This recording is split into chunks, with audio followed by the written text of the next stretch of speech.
Welcome, friends. Welcome to another edition of Freeing the Body, Freeing the Soul. I'm your host, Dr. David, the Cutting Edge Doc, and here on Freeing the Body, Freeing the Soul, we do in-depth interviews with individuals that are doing cutting-edge work, especially in the areas of healing, spirituality, and social transformation. I'm very excited about today's show. You'll have to excuse my voice. It's a little raspy. There have been some really intense fires here in Northern California, and my throat is trying to protect itself, so please forgive me. Today's show really fits into the category of social transformation, probably best, and it's a topic that's dear to my heart. It has to do with education, true education, as opposed to brainwashing and indoctrination. And it has to do with children and young people. And another area that's dear to my heart. And, those of us who are involved in what some people might call the liberty movement or the truth movement or the light worker movement, depending on where you're coming from. We've been going through a very intense time. It's really sort of the showdown at OK Corral for all the culture wars that are going on. And there's really two visions for this country, at least, that are vying for viability. One is a tradition that has to do with honoring the sanctity of the individual and free will and free speech and the right to defend yourself against violence and the right to privacy and the right to set proper boundaries. And then there's this other competing vision, which very often is called the globalist agenda, which is basically a move toward a very socialist slash fascist type of way of organizing society. And one of the areas where this showdown is taking place, because the minds of young people are very labile, very easy to influence, is in the area of education. And as I'm going about the work that I'm doing in the world, one of the things that are in the back of my mind that's almost too scary to confront is the question, is anything I'm doing going to make any significant difference if the current generation doesn't know how to critically think? If the current generation doesn't have a frame of reference for evaluating agendas and information and doesn't have an accurate understanding of history and of human nature, and where there's no room for free debate. These are very scary questions that very often I know myself and other people kind of put in the back of their minds because it's such a biggie to confront, but it really does need to be confronted.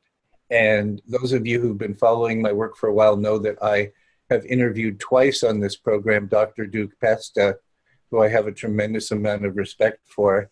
And my guest today is Alex Newman, who is a colleague of Dr. Duke Pesta and is also passionate about these same areas and is dedicating himself to doing what he can to raise awareness, raise consciousness, raise the level of public discourse in this area. And so I wanted to bring Alex on today and introduce him to my tribe, to my viewers and my listeners. And we're going to have a pretty free-form discussion here. And the way I like to start is to welcome my guest. So welcome, Alex, to Freeing the Body, Freeing the Soul. Doctor, thank you so much for having me on. It's a pleasure and an honor to be with you. Great. So one of the things that's a little different about this show than a lot of other shows is that we can take our time to do an in-depth interview, which I think is almost becoming a lost art in this generation of sound bites. But I think it's really important for the viewers and the listeners to have a good understanding of the journey, the personal journey of my guests, so that they understand who you are and what perspective and orientation and passion you're bringing to your current work. So if you'd be kind enough to tell us your story in a purposeful way that kind of brings us up into present time in a powerful way. Let me just turn it over to you for a while. Awesome. Yeah. Well, thank you so much. And I was very privileged to have a very good education. I grew up abroad overseas, mostly in Latin America, and sometime in Europe and sometime in Africa. And I was able to go to some really, really good private schools growing up. And I think that kind of gave me a advantage that a lot of other people don't have, but I was still quite indoctrinated. And as I started writing for the New American Magazine and some of the other publications that I write for, I started kind of exploring all these different issues and topics that I had not been even aware of. And, you know, around 2010, 2011, I caught wind of this thing called Common Core and found out that the federal government under the Obama administration was working to standardize and nationalize and really even globalize education in the United States, across the United States and around the world, kind of standardize the education system globally and certainly across all 50 states. And I started writing about this and realizing that, the rabbit hole, so to speak, goes really, really deep. And it fascinated me because it hit me that, just as you were kind of saying earlier, all the other things that we're working on are going to be a moot point if the establishment succeeds in brainwashing and dumbing down the significant majority of the population. And that's the road we're on right now. Something like 90% of Americans hand their children over to the government for so-called education. And, we can document, we can prove that this system of education has been designed not just to indoctrinate them, not just to brainwash them into believing things that aren't true, right? As far as history goes, as far as the political system goes, as far as even basic reality goes, it's also engineered to dumb them down, right? And we can show this. We can show this with the data. We can show this in terms of how they teach reading and how they teach math. Even some of the world's experts that they put on the Common Core Validation Committee pointed out that Common Core, some of it was based on incorrect math. I mean, it was totally ridiculous. And so, the point of this all is that if we fail on the education front and we allow the overwhelming majority of the American people and people around the world to be indoctrinated and dumbed down, we're going to lose on all the other battles that we care about, whether, if your thing is gun rights, if your thing is abortion, if your thing is, health, or any of the other battles that people are fighting right now.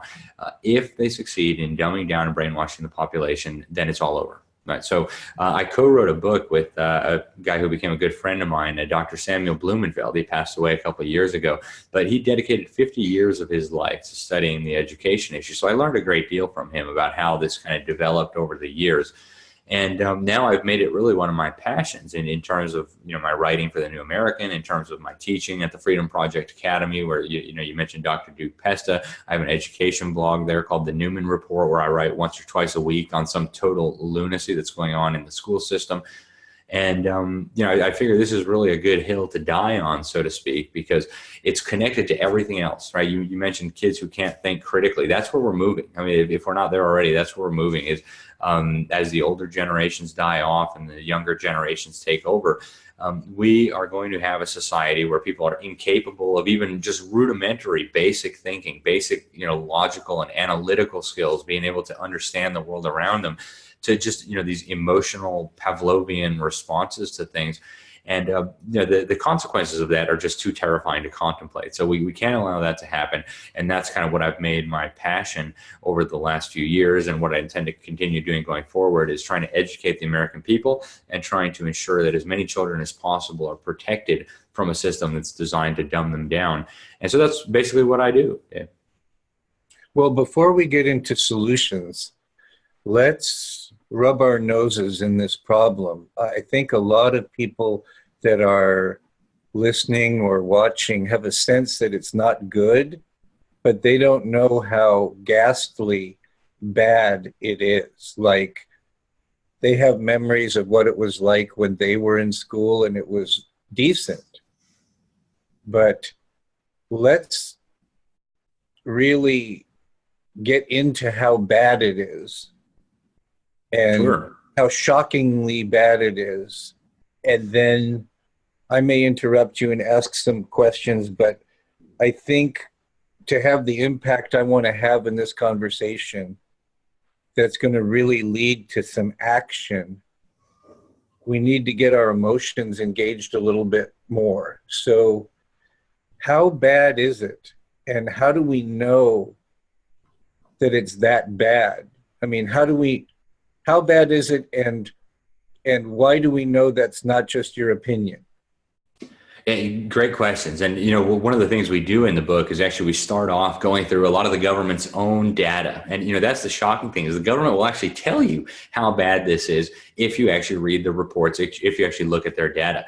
The written data, not so much the written evidence is massive. Back in 1983, President Reagan put together a national commission called the National Commission on Excellence in Education.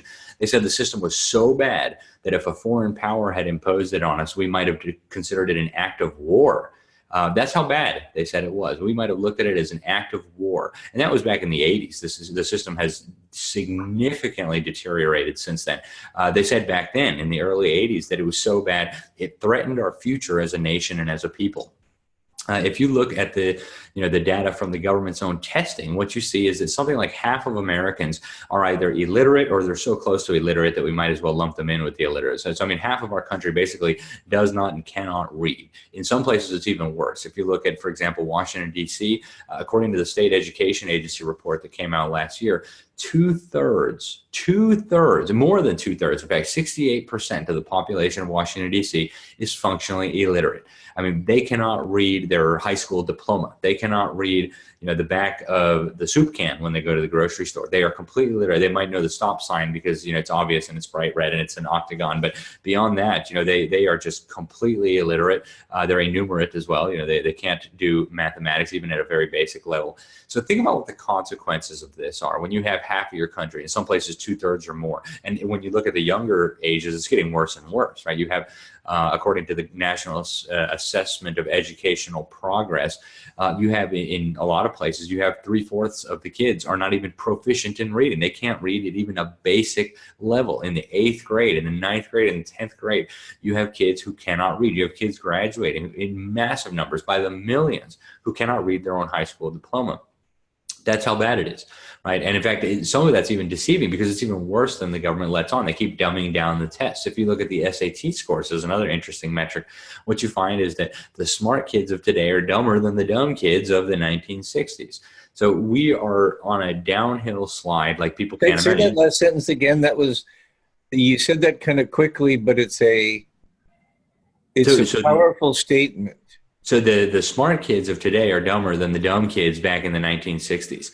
And, you need to take your time and think about what the implications of this are. Because, yes, we're getting dumb. Yes, we're becoming illiterate. Now, what does that mean, right? What does it mean that half of our fellow countrymen cannot read, right? Well, it means that they're completely uninformed. They have no clue about what's going on in the world. I mean, if you read the newspaper, you're already misinformed, but to have no concept of what's going on except what you're told on the TV is absolutely catastrophic for the survival of our republic, for the survival of our freedoms, for the maintenance of your health, for the well-being of your soul. I mean, for all of it, right?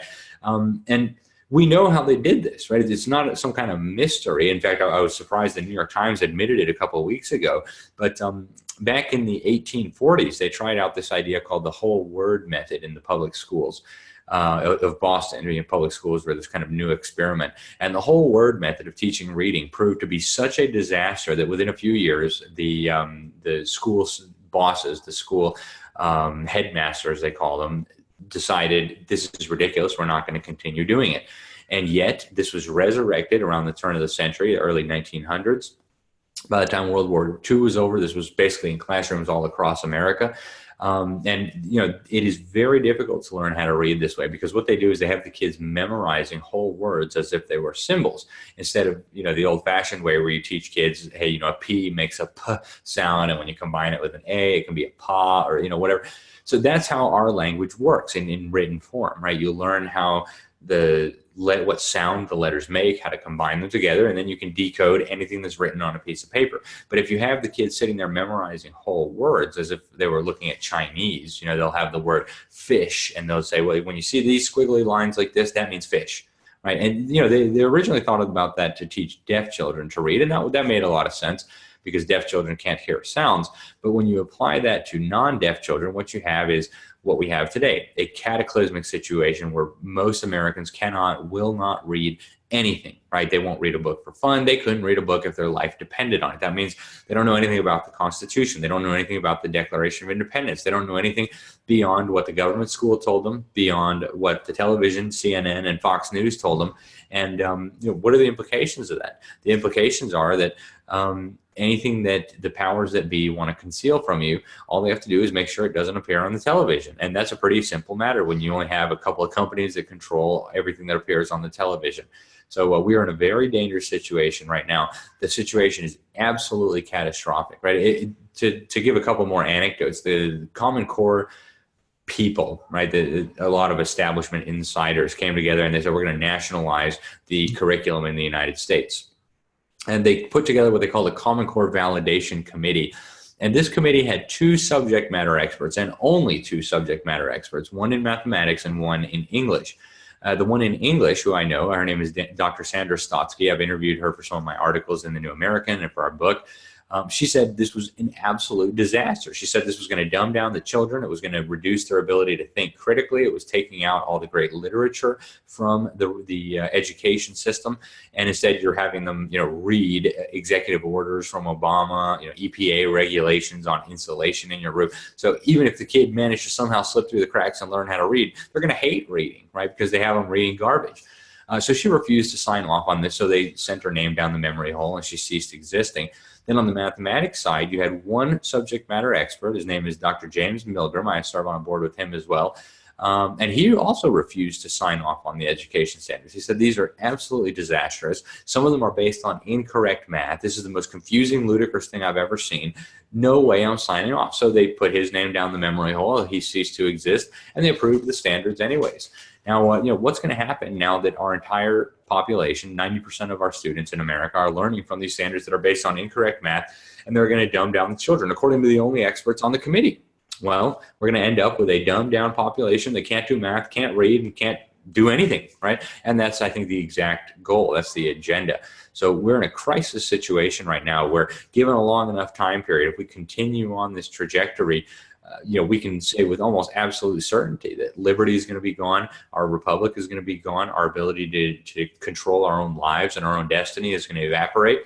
And, I don't think any of us want to see that. But unfortunately, we're already starting to see some of that right now with the breakdown of our society, with, the school shootings and the drug addictions and the people rioting in the streets and, basically everything coming in on itself. I think you can attribute it all back to the breakdown of our education system, the deliberate dumbing down, the deliberate indoctrination of America's youth. Let's take the conversation to higher education, where, let's say, the small percentage of people that actually do learn how to read, but however, they're not being shown a broad perspective of philosophies and worldviews. And now those people are the ones that are going to be in positions of societal power. Yeah, that's exactly what we're seeing. Right. And I was going to say, the fact that if someone wants to hear a politically incorrect view, because of the whole incestuous tenure game and publish or perish game, you have to almost bring a speaker from outside a university setting. like I'm seeing what's happening now with the tour that Dinesh D'Souza is doing, where they're having where basically conservative benefactors are underwriting Dinesh D'Souza's tour. And so that's like an opportunity for the students to hear a view that's not on the map for them at the university. This is a very, very different ball game than even 30, 40 years ago. Yeah, it absolutely is. And what you see is they've tried to almost completely eliminate contrary opinions, right? To the point where now someone tries to bring in a conservative speaker on campus and you look at what happens, right? Riots break out, threats of violence, bomb threats, anything to make sure that another viewpoint is not heard on the campus.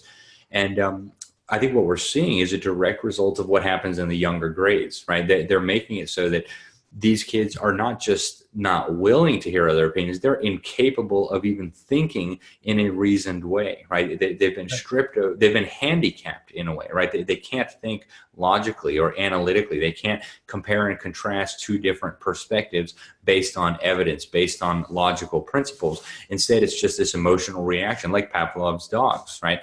Pavlov's dogs were trained to react in a certain way to a certain stimuli. And that's what you're seeing with a lot of these kids now. They just have this emotional conditioned response to a stimuli. Hearing a conservative perspective, for example, just elicits this rage, this, foaming at the mouth, outrage and spitting without any actual thinking going on. What are the merits of this idea? Should we consider this proposal versus that proposal based on, the evidence and things like that?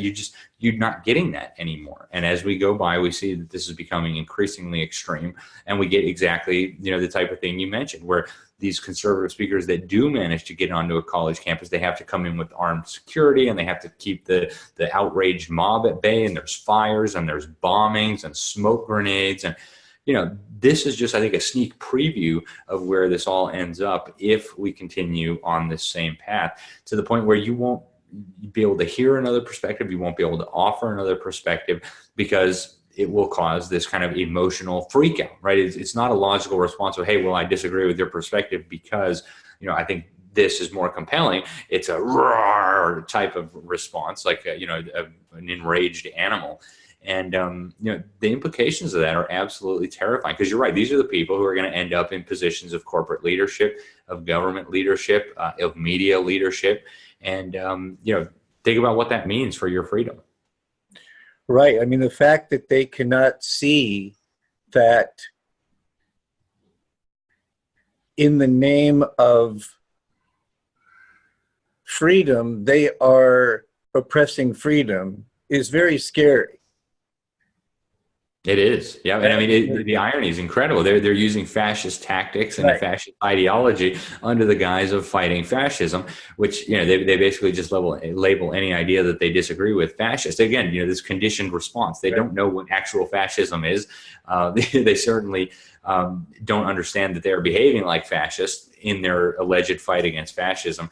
And, that's, I think, just one example of what's happening, what these young people are being conditioned to do, and how they're being conditioned to respond to certain stimuli. It's very much back to this whole behavioral psychology that came into vogue around the early 1900s with a lot of these education reformers who managed to really successfully hijack the education system.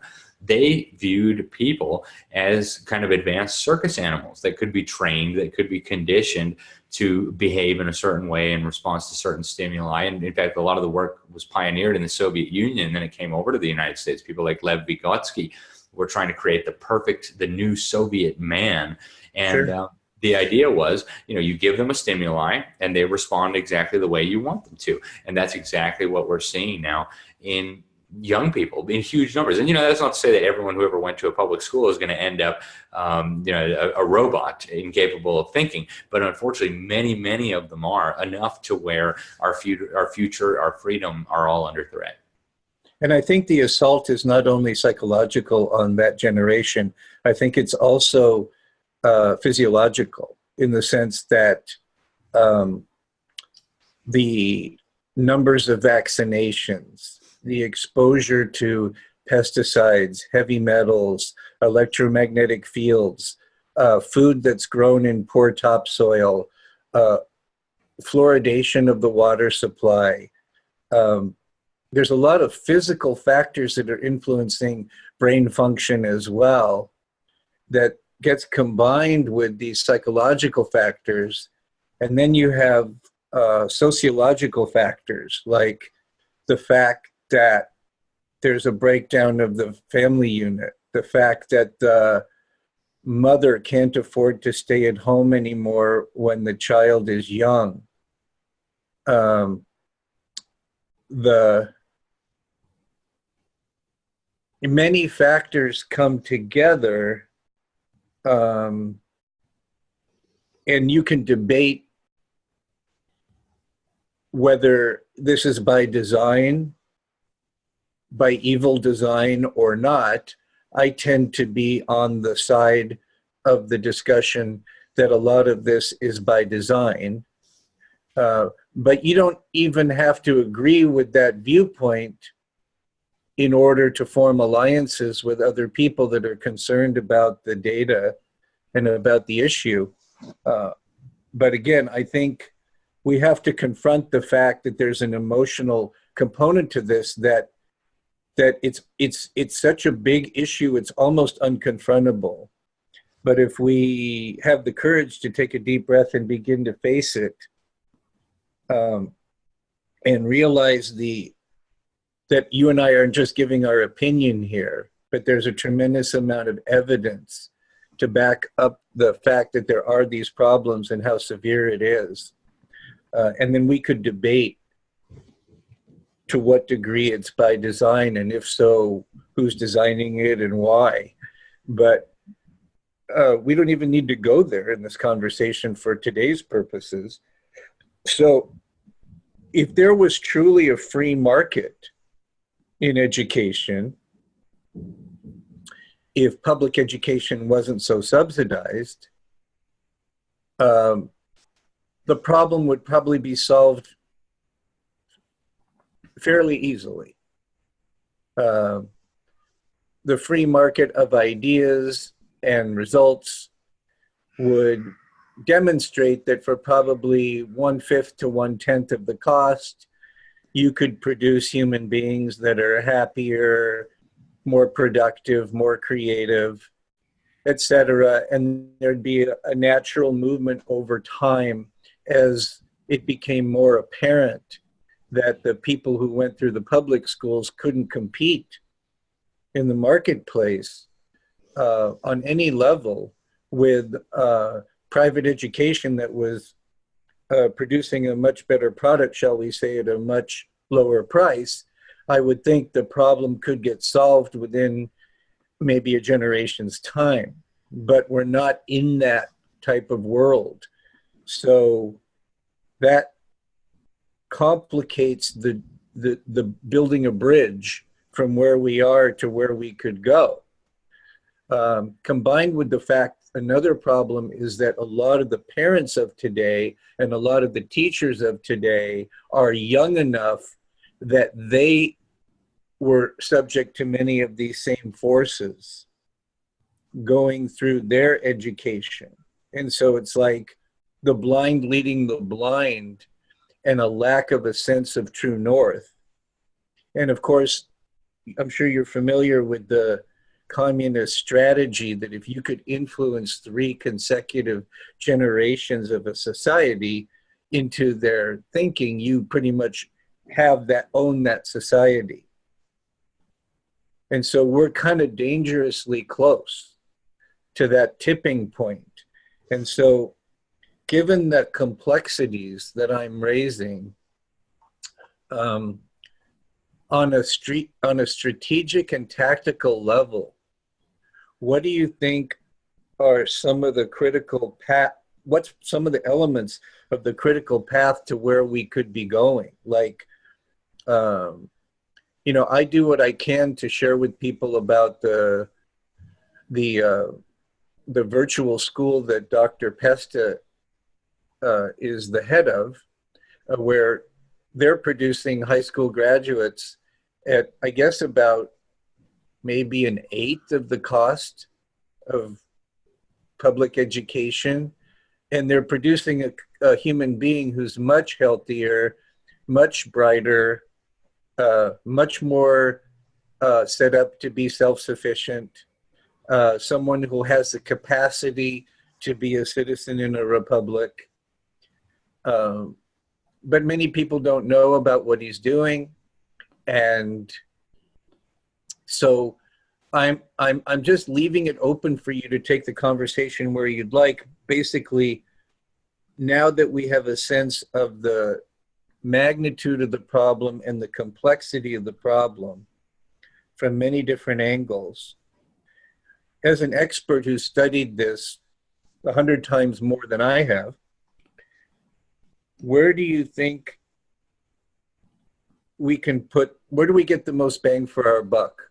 Where do we go from here in an intelligent, coordinated way so that those of us that care about this issue are not trying to reinvent the wheel?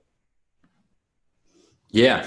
Well, I think first of all, I couldn't agree more with you about, what you started off saying there with the assault is multifaceted, right? The dumbing down and the indoctrination of the government schools is just one component of this overall assault on the young people. And of course, on the adults as well, the physiological component where they're filling them up with all sorts of vaccines before they're even 1 year old, and they're drinking poison water, they're eating GMO foods, they're, being exposed to all sorts of toxins and poisons.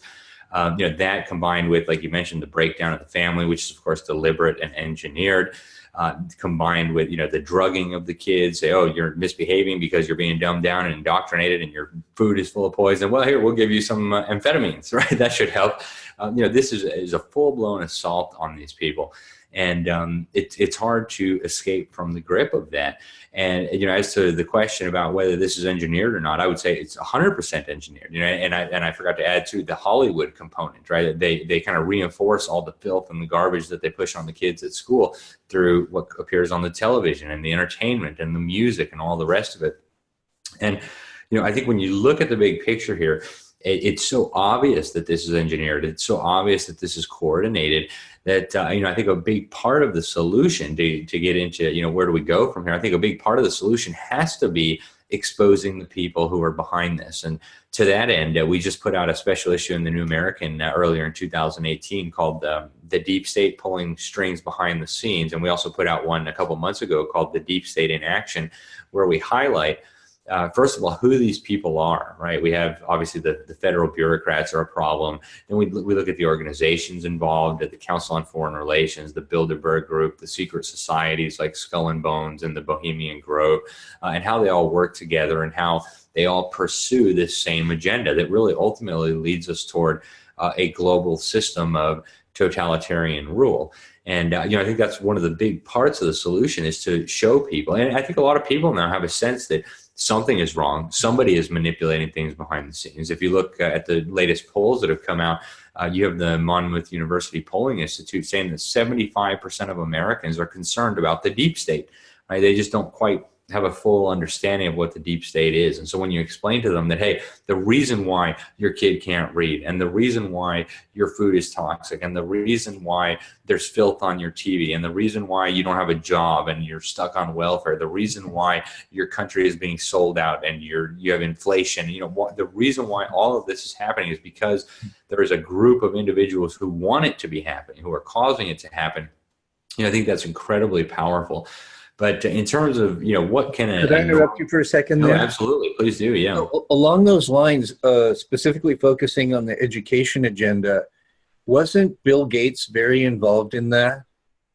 He was. Bill Gates was a crucial player with Common Core. He actually was the leading financier of Common Core along with the federal government.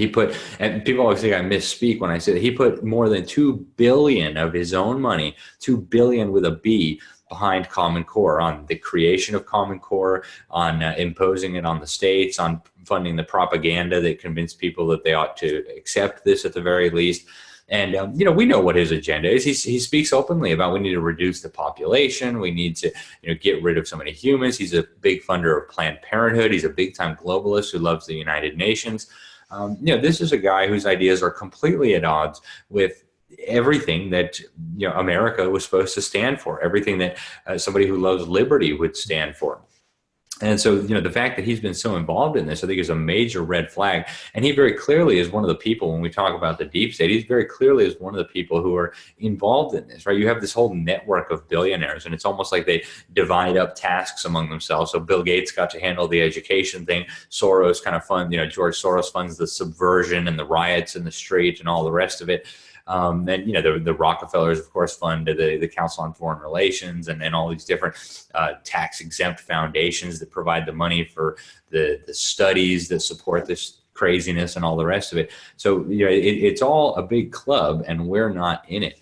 And when you look at how Common Core came about, just as the most recent example, what you find is the same clique of people was involved. I'll give you some examples. The guy who was in charge of Achieve Inc., which was technically the organization that created the Common Core, this guy used to be the CEO of IBM, and he's also a regular attendee at Bilderberg, right? The secretive meeting of 120 to 150 of the most powerful people in the world, and they're useful idiots who they bring together.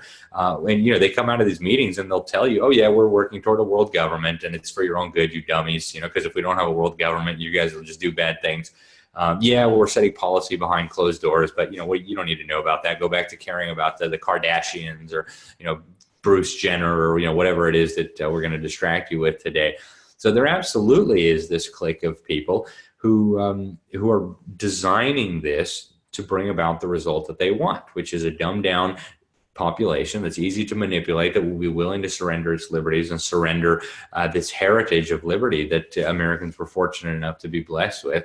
And I think to go back to education is their secret weapon, if you will, right? Because they have us fighting on all these battles. Well, we got to fight the gun control, we got to fight the vaccine battle, we got to fight this, that, and the other, and all the while they're brainwashing 90% of our kids, right? And they're coming out and they're becoming our enemies.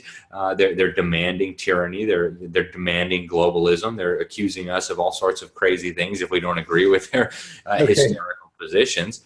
And, how do you compete with that when they have 90% of the kids, even if they only succeed in brainwashing 3/4 of the ones that they have, they still have an overwhelming majority, right? And at some point, we're all going to die. These kids are going to end up the voters, and liberty is going to die, right, if this continues. And some of them will wake up along the way, right? Some of them will be able to get educated, but we're in a race against time now.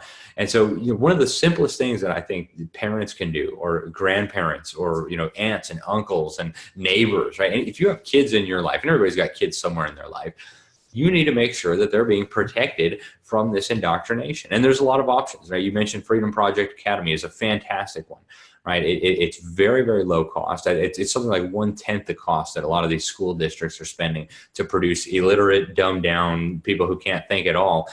For 1/10 that price, you can have a well-rounded individual who has a classical education, who can read, who can write, who can think, who's familiar with philosophy and the great literature and all the important things that a child needs to know. Economics, right, is what I happen to teach there, advanced economics. And how is it that a small online school with less than 1,000 students can do this for a fraction of the cost that the government can? And yet the difference between a kid who graduates from a government school and a kid who graduates from the Freedom Project Academy, it's like night and day, right? And I see this sometimes when I deal with kids who have been victims of government schools. They can't even put together a complete sentence. They can't even read basic instructions, and these are the people who are going to be taking over our country. So I would say that is one of the most important things people can do, is protect your own children and the children in your life from this fiasco, and that'll go a long way. If you have your own kids, get them out of the government schools. Homeschooling is a great option. I homeschool my own kids. The homeschool community is growing. There's a lot of diversity within the homeschool community, right? We don't all agree. We have a lot of fundamentalist Christians and Baptists and Lutherans and Catholics and Jews and secular people and hippies. And, not everybody in the homeschool community agrees, but we all do agree that we can do a better job of educating our own kids and protecting them from this lunacy than if we hand them over to the government for being brainwashed and indoctrinated. And I think that is crucial, right? And people say, well, you're never going to get 50% of Americans to get their kids out of the government schools. Well, even if we don't get a whole 50%, I like the odds. I talk to some of these homeschool kids. They're so smart. I mean, they're light years ahead of the poor kids that come out of the government schools. They could run circles around them in terms of intellectual capacity. And so I like those odds. I estimate that one homeschooler could take on 10 zombies coming out of the government school. And so, those are good odds. I like them. And plus, what's more important than your kids? People say, well, I've got to, go on vacation. I've got to have, that second fancy car. Well, at the expense of your kids' minds, at the expense of your kids' souls, what are you thinking, right? Do the right thing and make sure your kids are getting a good education. Do not hand them over to the government, and make sure that your neighbors and the people in your church and the people in your Rotary Club and everybody understands this, right? And one of the things we did in Crimes of the Educators was actually show that this is a deliberate design. They are deliberately dumbing down the kids. It's irrefutable, the evidence. I mean, I don't see how anyone could argue against it. And in my opinion, everybody can do that, right? But, well, we don't have the money to do it. Yeah, you do. Right. It might take a sacrifice, but you can do it and it's worthwhile. So I urge people to, consider that. And there's all kinds of options. Maybe homeschooling is not for you. Maybe Freedom Project Academy is not for you. Maybe there's a good private school in your community. Maybe there's a good school at your church. Maybe there's a good co-op, right, where all the different parents volunteer in their own specialty to help the kids. There's all kinds of different options available now, all kinds of resources, support groups. At this point, I think there's no excuse. And that is, I think, one of the most powerful things that an individual can do, not just for the benefit of their own kids and for the benefit of their own family, but for the benefit of their community and for the benefit of our economy and for the benefit of our whole country and our future. So to give people more of a reality on what's available, like a lot of people might say, I can't stay home all the time, or I don't have the knowledge of these subjects to responsibly teach. One of the things I like about what Dr. Pesta is doing at Freedom Project Academy is that it addresses some of those concerns. Could you speak and give the viewers and the listeners a little more reality on if they were interested in having their child participate in Freedom Project Academy, what that would be like and look like? Sure, yeah, absolutely. So we start in kindergarten. It's a K through 12 school. And you start in kindergarten basically with a kind of like a full course load, right? Once you're in first grade, you have, I think, 4 days a week, you have class with the teacher and they'll teach you, reading, writing, arithmetic. You'll get a classical education there. And as you get older. And this is online. This is online, right? You'll have a virtual classroom, although you'll be, with your teacher live in the virtual classroom. So the students will be raising their hands and, virtual hands, of course, and asking questions and interacting with the teacher, interacting with the other students. And, as you get up into the later grades, you can actually pay. So if a parent wanted to, homeschool in most subjects, but then, I don't know anything about economics and I don't know how to teach, chemistry or, pick your subject. Well, parents can then choose a la carte. Well, okay, I can't do chemistry, so I'll have my kid take, chemistry class, and I'll have them do an algebra 2 course or a calculus course or whatever it is where you don't feel confident to teach your own kids in that. And that's a very good option. And, there's other options out there too, aside from Freedom Project Academy, for people who look at the school and say, well, that's not for me. Well, there's all kinds of options out there in terms of online curricula, in terms of online virtual classes that people can take. I happen to think the Freedom Project Academy is, if not the best option, certainly up there in the top tier, because, it's one of the pioneers here. They have really great teachers, not just because I'm a teacher there, but there's a lot of options out there. And then for, parents who maybe don't want to spend, whatever it costs, I think $2,000 for a full course load for a year. If you say, well, that's too much for me. Well, there's cheaper resources out there too, right? You can design a package for yourself. Tons of different companies and nonprofit organizations now that are producing resources to where you don't have to be an expert in chemistry to give your son or your daughter an adequate, or in fact, a very good high school chemistry education. And I only say half jokingly a lot of times, you'd be better off putting your kid in a dark closet all day than sending them into a government school. And I'm only half joking, right? Because at least if they're in a closet, they're not going to be deliberately dumbed down. They're not going to be deliberately indoctrinated. I just wrote an article today. The parents sent the kid to school, and the school gave them a sex change behind the parents' back, right? And now the parents are suing in the court. Hey, you gave our kid a sex change? We can't undo that, right? They're teaching the kids all kinds of insanity. And so I'm only half kidding when I say you'd literally be better off putting your kid in a closet. So you can't do any worse, right? And the data shows that, the studies show that. For people who are concerned about, is my kid going to get a good education, your odds are really good, right? Go over to the National Home Education Research Institute, NHERI, and you can see the data there comparing kids from parents who homeschool them, who don't even have high school degrees, compared to the poor victims of the government schools. And what you'll see is they blow the kids from the government schools away on the government's own tests, right? And in terms of socialization and happiness and getting a job and being entrepreneurial, and I mean in every metric that you can track, that you can measure, homeschool kids are doing better. And you as a parent don't need to be some kind of expert in every subject to give your kids a good education. And if you feel as you get into the older grades that you can't do it, hey, there's a lot of help there. There's a lot of support there. Go to fpeusa.org if you want to see what we have, or you can go to any of the other options that are out there and see what they have as well. So getting back to this, I'm using Freedom Project Academy as an object lesson here. So getting back to Freedom Project Academy, a couple of things. One is, how are examinations handled? And number two, if I'm not mistaken, if someone really wants to send their child there and they actually can't afford it, there are some scholarships that are available? There are. Yeah, that's right. There are scholarships for parents who really want to send their students and their children and can't. I don't know how many exactly are available, but there are some very generous donors who have an interest in making sure that we have more smart, well-educated children in America going forward. And so they do put up some money for people who really need the help. As far as examinations, that's typically up to each different teacher. The way I do my exams is I basically have multiple choice, short essays, and then long essays, and I send that out to the kids, and they're required to complete it within a certain time frame without any outside devices or anything like that. And actually, before children are admitted to the school, we always put them through a placement test. And parents, I think this is a big wake up call for a lot of parents, because we get parents of kids who are in 6th grade or whatever. They come and take our placement test, and their kid shows up in 3rd grade, 4th grade. They say, "Oh my goodness, how can that be?" Well, it's because the government schools are doing a terrible job of educating. So we're not going to dumb down our whole school just because some of the kids who are coming to us have unfortunately been handicapped by the government system.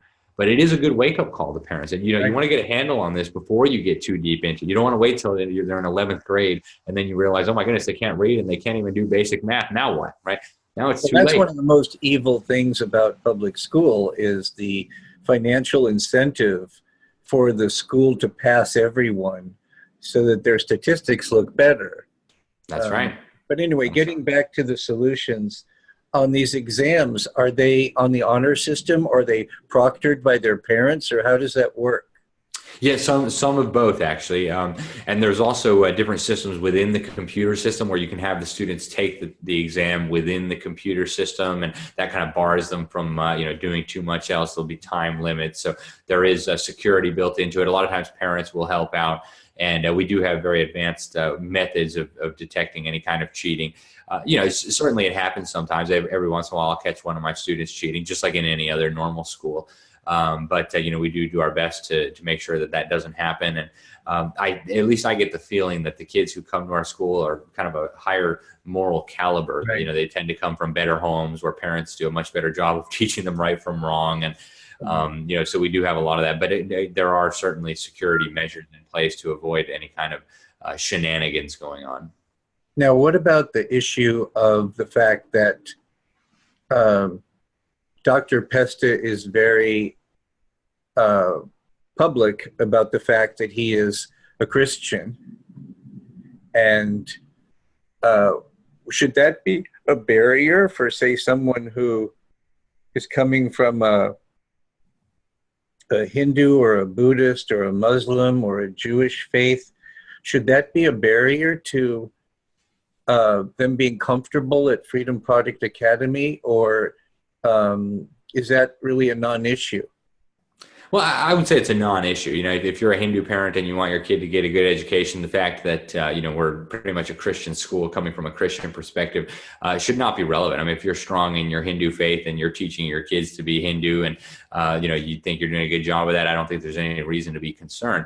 But I think the Western tradition of education really has kind of Christianity at its foundation, right? Even the whole idea that everybody needs to be educated, that really stems from the Christian tradition. And so the classical model of education, yeah, it takes some from, ancient Greek and the classic times and from Roman times, but really it's kind of a Christian idea, this idea that everyone should be educated and it should be educated in this particular way. It's certainly not an indoctrination program. That's what I'm getting at. They're not going to be indoctrinated into a faith that the family would be uncomfortable with. No, absolutely not. In fact, one of the mottos of the school is we teach the kids how to think, not what to think. And I think all the teachers take that pretty seriously. Our goal is not to tell children what they need to think or how they need to think. Our goal is to give them the tools so that they can go out and think for themselves and learn for themselves and, pursue truth without force feeding them, certain ideas or ideologies or positions on anything. And I think one of the ways that is demonstrated that you're not trying to teach them what to think, but rather how to think, is the fact that I believe, it's been a while since I've checked your curriculum, but if I'm correct, that there's quite a heavy emphasis on debate, on developing the art of being able to think on your feet and debate, and to maybe even adopt a viewpoint that you don't believe, just as an intellectual exercise of trying to get into the head of someone who does believe it and how they would attempt to defend it. Yeah, and that's a critical part of a well-rounded education. And so we do put a heavy emphasis on that. The kids learn, logic and philosophy and how to debate and how to reason. And, it's actually a key part of a classical education is, rhetoric and being able to defend positions and counter positions. So, that's an absolutely critical part of a decent education. It's a shame that the schools don't teach that stuff anymore. You try to go over basic logic with the kids in government school and they look at you like you're an alien with three heads. But, I don't see how you can have an education without that. And so I think Freedom Project does a very good job. I'm actually in the, the philosophy department, so I get to interact with a lot of the teachers who focus on this stuff. And it's really a great thing to be a part of. That it's interesting. It brings up an interesting conversation that we probably don't have time to get into extensively. But one of the things that I've noticed has really changed even in the last 40 years since I was in college is the fact that when I was in college, they still took seriously the ideal of a well-rounded liberal arts education. Whereas now, most people I think who are going to college are going to college as a way to a better paying job. They're not going to college because they really have bought into the value of being a well-educated individual and trusting that out of that foundation, you will be more open to your calling and then you'll be able to specialize. Yeah, and unfortunately that, if you look at the rhetoric that surrounds education today, the real purpose of education has almost been lost. Right? You hear about how it needs to prepare you for your career as if, the reason to get educated was just so you could become a cog in a machine and, do your job well. I mean, it's so much more than that. And it's unfortunate, I think, that's been lost. And I think part of that has to do with the federal involvement, the federal meddling in education. That's the direction that they're pushing it, right? It's just basically glorified career training to train you how to do your little piece in the machine well. And that's all you need to know, right? It's more insidious than that because now it's so expensive to go to college that there's pressure from the very beginning on these 18-year-olds. What job am I going to get? So how can I pay these loans back? And it's a whole treadmill, where because the government was guaranteeing the student loans, there was this inflation creep right? Because the colleges and universities weren't having to compete in the free market. So they Yeah. could pretty much charge what they wanted, right? And the most students and parents don't realize that there were viable options that were much cheaper. And of course now it's gotten to the point where the where the where the product, so to speak, the college graduate now is so unimpressive now in the job market that um, that that more people are beginning to question whether sending people to college is a good investment, which in a way is a good thing that that's being questioned.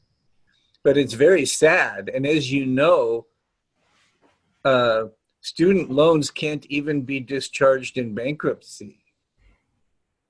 Yeah. No, So, I mean, college education at this point has become basically a scam, a money-making scam. You basically pay a bunch of money, go into a bunch of debt to become indoctrinated. It's absolutely sick. And with a few exceptions, I can't imagine sending my child to waste a bunch of money and get brainwashed like that.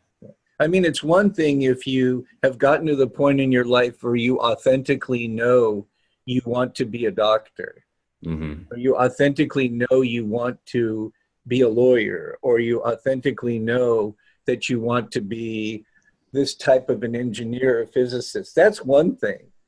But to have an 18-year-old going into college with the primary thought in their head, what job can I get? There's something really profane about that. There's something that violates my sense of what's correct and what's right and true and what honors the human soul. There's something really mercantile about that it just is ugly to me and is very 1984-ish, is very cog in the machine-ish. And it's as if you're trying to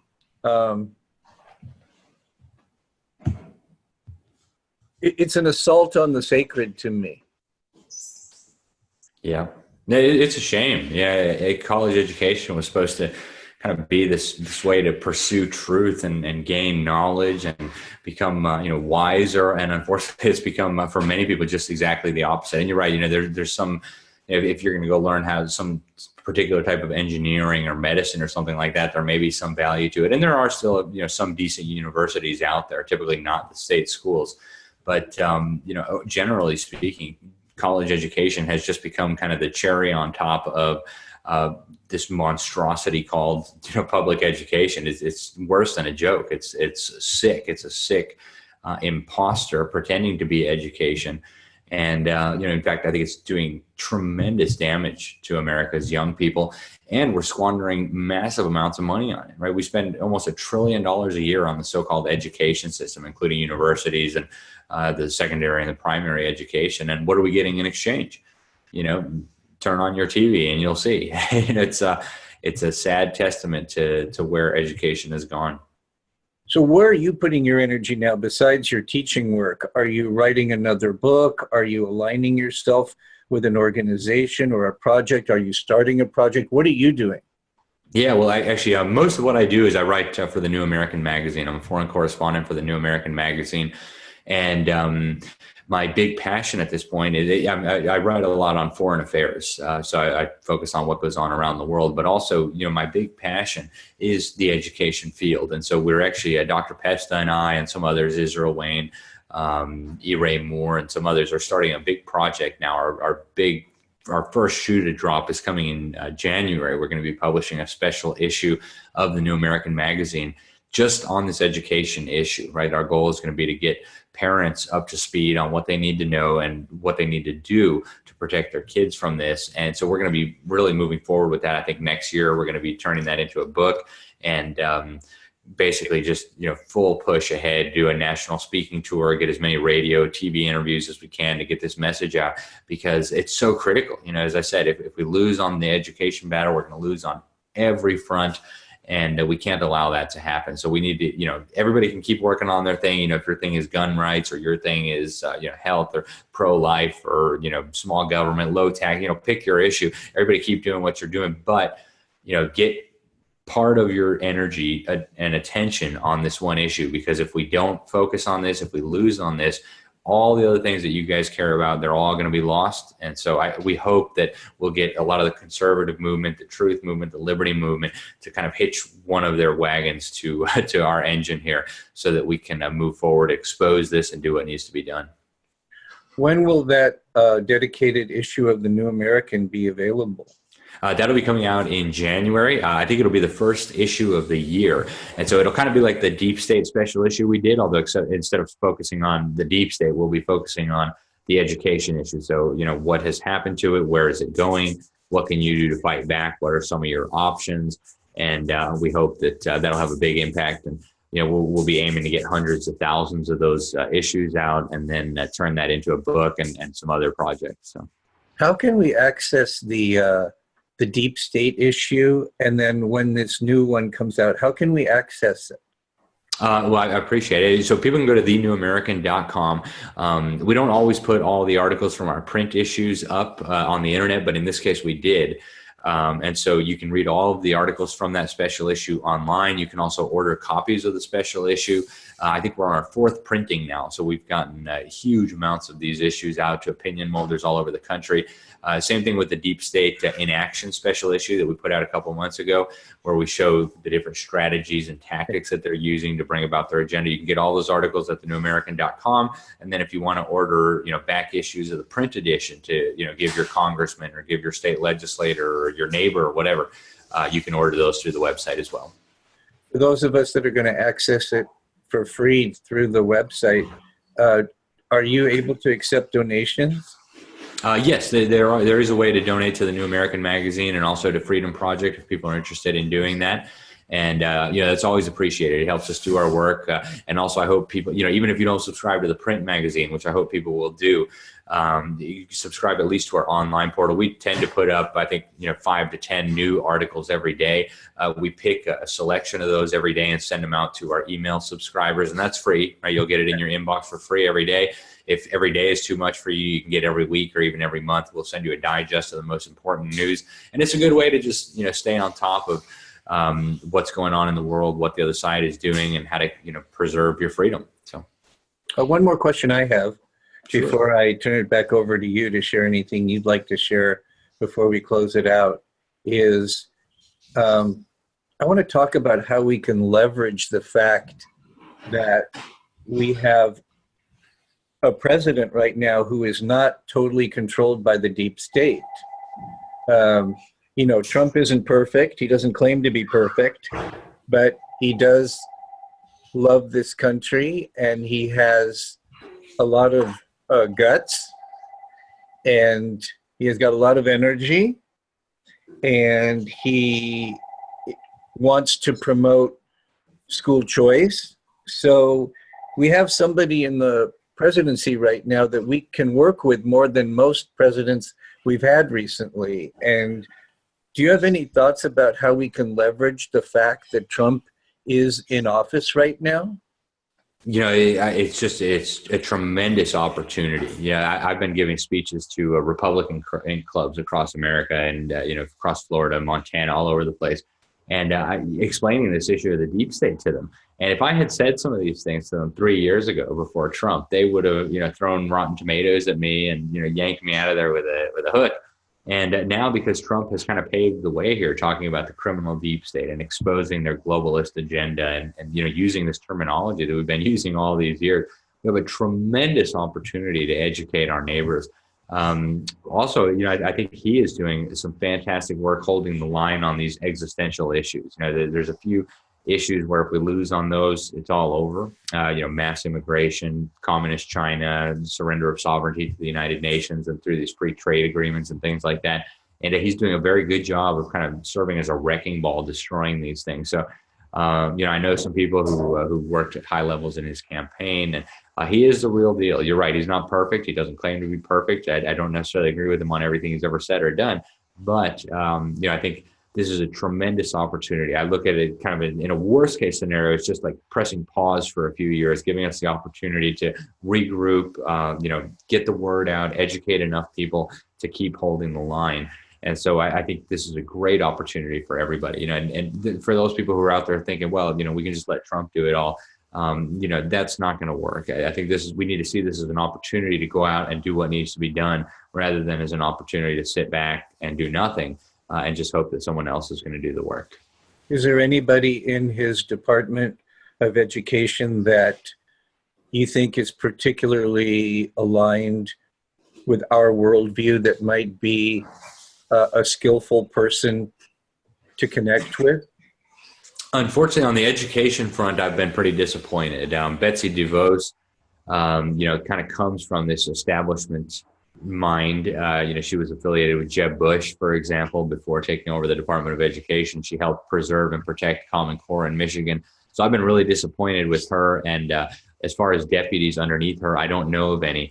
I know there are rumors that they may be getting rid of her and putting somebody else better in there. I hope they will, because Trump's education platform was brilliant, right? We need more homeschooling. We need more private schools. We need more Christian schools. We need the federal government out of education. We should shut down the Department of Education. We need to get rid of Common Core. I mean, that was all perfect. Now we just need somebody to implement it. So I think, everybody who can, send a note to the White House, even just send them an email and ask them to prioritize this issue and put somebody good in there so that we can move forward on this.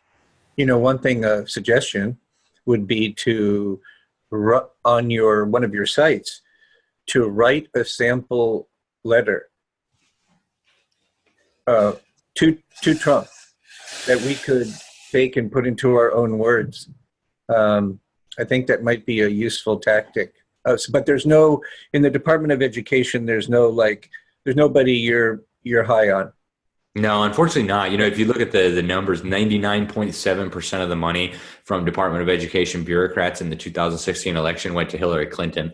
And, unfortunately, DeVos has not really done much to change the atmosphere there. It is overwhelmingly liberal, globalist, progressive.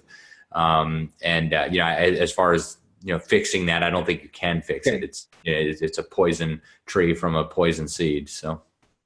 Well, as we wind down this interview, I want to give you the last word, because I don't know what I don't know about this.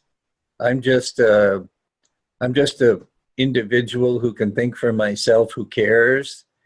But this isn't my area of expertise. So there could be some things that I didn't ask you that you'd wish that I'd asked, or things you wish you could talk about, but it didn't come up in the flow of the conversation. So I just want to give you whatever time you want at the end to share anything you want to share. Well, thanks again for having me on. I really appreciate it. I would urge people, a lot of the things that we talked about today, we've written about very extensively at the New American. Obviously, we've only had time to kind of scratch the surface here. So I do hope that, people who were curious, people who heard something that caught their interest and caught their attention, I hope you'll go and look up further information on this. There's so much out there. I think we gave people a good overview of the basics of kind of the problem and maybe at least the solution that they can implement. We can't all run for president and save the world, but we can all, protect our children from this as a good example. So I hope people will go out, educate themselves on this, educate others on this, and recognize what's at stake here. It's not just the minds of your own kids. It's also your own freedom and your own country. The stakes are really, really, really high. So I just would urge people to not just, sit there and be a passive absorber of information, but get the information, educate yourself, and then go out and do something with it. Whether that's yank your kids out of the public school, or go have a conversation with your, son who has a son who's in public school to get them out of public school. Do something with this information. Go to the New American magazine. It's a tremendous resource, and I hope people will stay tuned for this special issue coming out in January. We hope it's going to be a very valuable tool in this fight. Basically give you the whole overview of the problem, the solution, where this is going if we don't do anything. So get some copies of that once it comes out. Give it to the opinion molders in your community. Give it to people who have children. If you have children yourself, make good use of it. And again, the stakes could not be higher. So I hope people will take that to heart and do something with it. And, you know, people can go to fpeusa.org or thenewamerican.com to learn more. And if people want to reach out in particular to you personally and have a conversation with you, can they do that through either of those websites? Yes, all of my articles at The New American have my email address at the bottom. It's anewman@thenewamerican.com. I don't know that my email address is posted at the Freedom Project. We have freedomproject.com where we post my education blog. It's called the Newman Report, so people can see that there. And then you can follow that through to Facebook. I know there's a thing that says follow me or whatever on Facebook, so people can go there and you can send me a message that way. And then I'm also on Twitter. I think it's Alex Newman _JOU, so you can contact me that way. And I always do my best to get back to people as quickly as possible. And I love to hear from people with questions, comments, suggestions, information, you know, whatever it is. So please get in touch. And I believe you also are fairly frequently on at least one YouTube channel. Yeah, well, I go on lots and lots of different shows. I probably do, you know, 5 to 8 radio interviews a week, several nationally syndicated radio interviews every week. People can find those if they go to any search engine. I go on every week with Dr. Duke. You talked about Duke Pest. I go on the Dr. Duke show once a week, Inside the News once a week, Phyllis Schlafly's Eagles once a week. Both of those are nationally syndicated radio programs. And, you know, if you put my name into YouTube or any search engine, you'll find lots and lots of stuff on lots of different topics. So, do you know the name of the YouTube channel that Dr. Pest is on? Yeah, that's the Freedom Project YouTube channel. I don't know what the exact name is, but if you type in, you know, Freedom Project into YouTube, or if you type in Dr. Duke, you'll find it right away. Okay. So thank you so much, Alex Newman. I'm going to bring this to a close now. So, ladies and gentlemen, you've been watching or listening to another edition of Freeing the Body, Freeing the Soul. I'm your host, Dr. David, the Cutting Edge Doc. And here on Freeing the Body, Freeing the Soul, we do in-depth interviews with individuals that are doing cutting edge work in the areas of healing, spirituality, and social transformation.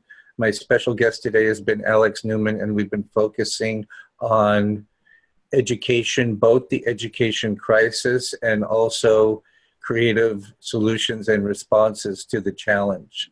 So thank you again, Alex. And with that, we'll close with love and peace. Bye for now.